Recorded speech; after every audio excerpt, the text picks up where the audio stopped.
Be honest. When you see AI creating art like this, do you feel excited or replaced? This image made me uncomfortable, not because it's bad, but because it makes too much sense.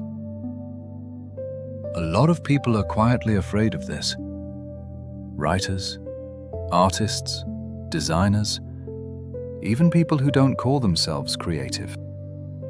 Does creativity still matter when an algorithm can do it faster?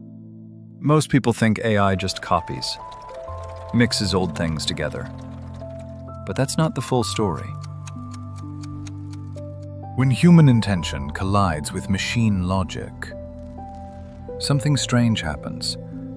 The result isn't fully human, and it's not fully machine. So does this mean painting and writing will disappear? Or does it mean they're about to change? Every major tool in history changed creativity. The camera didn't kill painting. Photoshop didn't kill photography. AI might not replace human creativity. It might expose how limited we've been thinking.